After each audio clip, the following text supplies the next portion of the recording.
एक successful Bollywood celebrity जो पर्दे पर देशभक्ति के इमोशंस स्प्रेड करता था, लेकिन उसके ऊपर न केवल देशद्रोह का आरोप लगा बल्कि सैकड़ों लोगों की किलिंग में शामिल होने का आरोप भी लगा। इस बॉलीवुड सेलिब्रिटी के फादर भी एक बड़े कांग्रेस लीडर थे और अपने जमाने के सक्सेसफुल एक्टर। इनकी मां भी एक लेजेंडरी एक्ट्रेस थी। फैमिली की इतनी शानदार लेगेसी होने के बावजूद इस कलाकार के कदम गलत रास्ते पर कैसे चले गए? क्या ये कॉन्स्पिरेसी थी या फिर इसमें वाकई में इनकी कोई गलती थी? आज हम चर्चा करने जा रहे हैं बॉलीवुड के मुन्ना भाई यानी संजय दत्त के बारे में। ये उनके जीवन का एक ऐसा फेज है जिसे ये कभी याद नहीं करना चाहेंगे, मगर दुनिया शायद ही इसे कभी भूल पाए। बने रहिए हमारे साथ इस वीडियो में बिल्कुल आखिर तक। साल 1993 का मुंबई सीरियल ब्लास्ट का मामला इंसानियत के खिलाफ अंडरवर्ल्ड के सरगनाओं का एक ऐसा षड्यंत्र था जिसने सीधे सीधे देश के खिलाफ काम किया। सैकड़ों लोगों की इसमें जाने गई, लोग घायल हुए, उन्हें भी अपने जीवन में कभी न मिटने वाला दर्द मिल गया। जो लोग इस पूरे कांड में शामिल थे उनमें से कुछ लोगों को तो अपने किए की सजा मिल चुकी, लेकिन कुछ लोगों को सजा दिलाने के लिए कानून अभी भी स्ट्रगल कर रहा है। यदि हमले के तत्काल समय की बात करें तो external security, specially internal security और देश की तमाम स्पाई एजेंसियों को ठेंगा दिखाते हुए टेररिस्ट अपने इस एम को हासिल कर चुके थे। अब जांच एजेंसियां अपना काम कर रही थी। जो लोग जांच एजेंसियों के दायरे में आ रहे थे उनसे पूछताछ हो रही थी। मामले में नए नए खुलासे हो रहे थे और इन्हीं मामलों में कुछ ऐसे खुलासे भी हुए कि मामले की जांच करने वाले मुंबई पुलिस डीसीपी राकेश मारिया भी हैरान हो गए। उन्हें एक खास व्यक्ति से पूछताछ करनी थी जो बॉलीवुड सेलिब्रिटी था और हिंदुस्तान के बाहर मॉरिशस में अपनी फिल्म आतिश की शूटिंग कर रहा था। 19 अप्रैल साल 1993 वो जैसे ही एयरपोर्ट पर उतरा, पुलिस ने अपने अंदाज में ही उसका स्वागत किया और फिर उससे पूछताछ के लिए अपने साथ ले गई। वो सेलिब्रिटी कोई और नहीं बल्कि संजय दत्त था, जो इस समय डीसीपी राकेश मारिया के सामने बैठे हुए थे। संजय दत्त डरते हुए हाथ जोड़कर बोले कि सर, मुझे कुछ नहीं मालूम। इतना सुनते ही राकेश मारिया ने संजय दत्त के गाल पर जोर का तमाचा मारा। 12 मार्च साल 1993 को मुंबई में बम ब्लास्ट हुआ। उसके बाद 15 मार्च से Mumbai serial bomb blast case को डीपी राकेश मारिया लीड कर रहे थे। उनके साथ लगभग 200 पुलिस ऑफिसर्स की टीम थी जो देश के 21 अलग अलग जगहों पर इन्वेस्टिगेशन कर रही थी। इसके बाद ये पूरी टीम लगभग 189 लोगों को अरेस्ट करती है और इन सभी से पूछताछ करने के बाद इस सीरियल ब्लास्ट की तस्वीर सामने आती है। ये पता चलता है कि दाऊद इब्राहिम इन हमलों का मास्टरमाइंड था। इसके अलावा अंडरवर्ल्ड के लोगों ने पाकिस्तानी खुफिया एजेंसी आईएसआई के इशारे पर इस ब्लास्ट को करवाया, जिसमें सैकड़ों लोग मारे गए। इन लोगों को फाइनली अंजाम देने के लिए इन लोगों ने रेडिकलाइज्ड एलिमेंट के साथ साथ मुंबई के गरीब और मजबूर लोगों को इस्तेमाल किया। प्रोड्यूसर्स और सेलिब्रिटीज के नाम सामने आ रहे थे, लेकिन इनमें से 2 लोग ऐसे थे जो ब्लास्ट यूज हुए एक्सप्लोजिव के ट्रांसपोर्टेशन में संजय दत्त के शामिल होने की बात कह रहे थे। दरअसल डीसीपी राकेश मारिया गिरफ्तार किए गए सभी लोगों को एक एक करके लॉकअप में डाल रहे थे। उस समय एक कांस्टेबल के पास आकर बोला कि आपको समीर और हनीफ कुछ इंपॉर्टेंट इन्फॉर्मेशन देने जा रहे हैं। डेफिनेटली आप बस इंपॉर्टेंट इन्फॉर्मेशन को जान जाएंगे, लेकिन इसके पहले हमारे जिन साथियों ने चैनल को सब्सक्राइब नहीं किया है वो जल्दी से चैनल को सब्सक्राइब कर ले।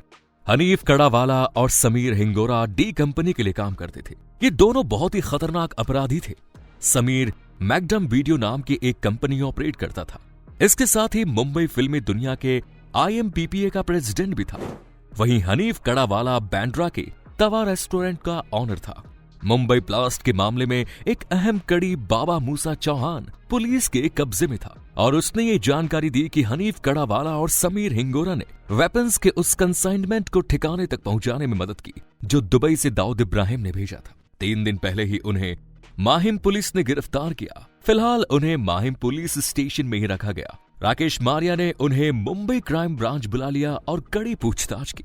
इन दोनों ने इंफॉर्मेशन दी कि मुंबई सीरियल ब्लास्ट में जो एक्सप्लोजिव ट्रांसपोर्ट हुआ उसके ट्रांसपोर्टेशन में संजय दत्त भी शामिल था। इन दोनों ने जो बताया उसके मुताबिक बाबा मूसा चौहान हथियारों से भरी एक गाड़ी लेकर आया था, जिसे समीर हिंगोरा ड्राइव करता हुआ संजय दत्त के बंगले तक ले गया। हथियारों का पूरा कंसाइनमेंट संजय दत्त के बंगले में रखा गया। इसके कुछ दिन बाद हनीफ कड़ावाला मारुति वैन लेकर संजय दत्त के बंगले पर गया। उसने उन हथियारों के कंसाइनमेंट को अपने कब्जे में लिया। कंसाइनमेंट के हथियारों में से कुछ हथियार संजय दत्त ने अपने पास भी रख लिए। इसके कई दिनों बाद हनीफ कड़ावाला मारुति वैन में तमाम हथियार लेकर चला गया।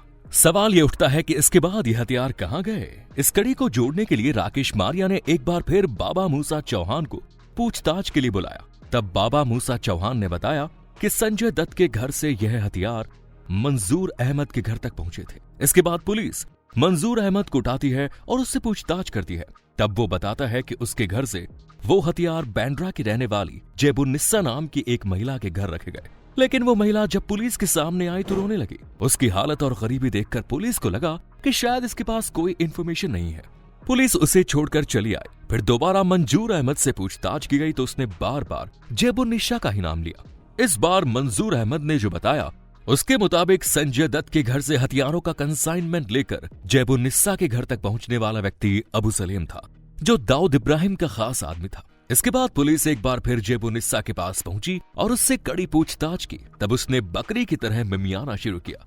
उसने इस मामले की सारी सच्चाई बताते हुए अबू सलेम का घर का भी पता बताया। लेकिन इसके साथ ही उसने एक और बात बताई जिसकी वजह से पुलिस के माथे की शिकन बढ़ गई। उसने बताया कि अबू सलेम तो देश छोड़कर जा चुका है। दरअसल पुलिस जब पहली बार जेबुन्निसा के घर पहुंची थी उसके बाद जेबुन्निसा ने इस पूछताछ के बारे में अबू सलेम को बता दिया। वो अलर्ट हो गया और मुंबई से चला गया। इस मामले में पुलिस को अबू सलेम की सख्त जरूरत थी क्योंकि आगे की इंफॉर्मेशन वही दे सकता था। लेकिन वो अब विदेश जा चुका था। दुबई में बैठकर वहां से एक्सटॉर्शन के क्राइम को अंजाम दे रहा था। वो बॉलीवुड सेलिब्रिटी और दूसरे लोगों को धमकी देकर उनसे पैसे बटोर रहा था। पुलिस ने इस मामले में जब अपनी इन्वेस्टिगेशन कंप्लीट की तो उसके सामने इस पूरे घटना की जो स्टोरी सामने आई वो कुछ इस प्रकार थी। दाऊद इब्राहिम के भाई अनीश इब्राहिम ने हथियारों की कंसाइनमेंट भिजवाई। बाबा मूसा चौहान ने इन कंसाइनमेंट को गुजरात से मुंबई लाने के लिए अबू सलेम को जिम्मा दिया।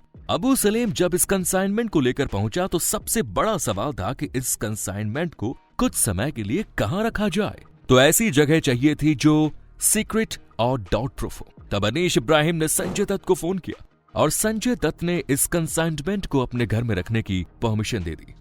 16 जनवरी 1993 को समीर हिंगोरा और हनीफ कड़ावाला मारुति वैन में हथियारों को लेकर संजय दत्त के घर पहुंचते हैं।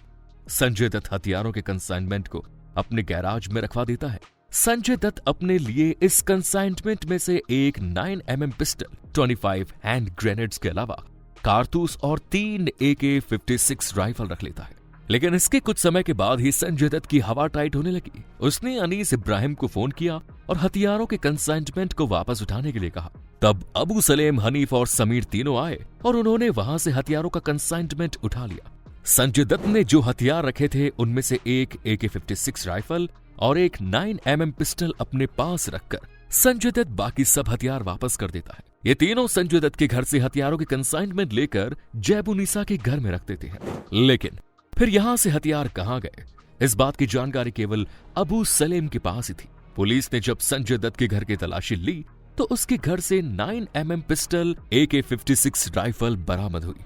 बाबा मूसा चौहान, जेबुन्निसा, समीर और हनीफ पहले से ही पुलिस की कस्टडी में थे। पुलिस के पास संजय दत्त को अरेस्ट करने का चांस था। डीसीपी मारिया ने इस इंफॉर्मेशन को joint police commissioner MN Singh और कमिश्नर अमरजीत सिंह सामरा को दे दी। इधर संजय दत्त के पिता और कांग्रेस नेता सुनील दत्त इस मामले को लेकर राजनेताओं से मिल रहे थे। मुंबई के तत्कालीन चीफ मिनिस्टर शरद पवार से वो मिल चुके थे। शिवसेना नेता बाला साहेब ठाकरे से भी मिल चुके थे। इसीलिए पुलिस ऑफिसर नहीं चाहते थे कि संजय दत्त की अरेस्टिंग को कोई पॉलिटिकल डायरेक्शन मिले। इसीलिए उन्होंने सोचा कि इस पूरे मामले को अभी ठंडे बस्ते में रख देते हैं। जब संजय दत्त शूटिंग से आ जाएंगे उसके बाद उनकी अरेस्टिंग की जाएगी। लेकिन ये तमाम प्लानिंग धरी की धरी रह गई, क्योंकि द डेली नाम के एक अखबार में जर्नलिस्ट बलजीत परमार ने एक खबर छाप दी जिसमें संजय दत्त के घर से एक AK-56 के बरामद होने की न्यूज थी।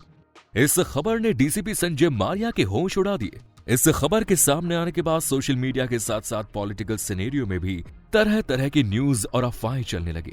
शूटिंग से भारत आने के बाद संजय दत्त को अरेस्ट कर लिया गया और फिर इसके बाद की कहानी तो आप जान चुके हैं। दोस्तों, बम ब्लास्ट के इस पूरे इंसिडेंट में संजय दत्त का कितना रोल है, इसके पीछे उनकी नीयत क्या रही होगी, ये तो जांच एजेंसियों के लिए इन्वेस्टिगेशन का विषय था। लेकिन आप इस बारे में क्या सोचते हैं, हमें कमेंट्स में जरूर बताएं। वीडियो पसंद आई तो लाइक करें, शेयर करें। धन्यवाद।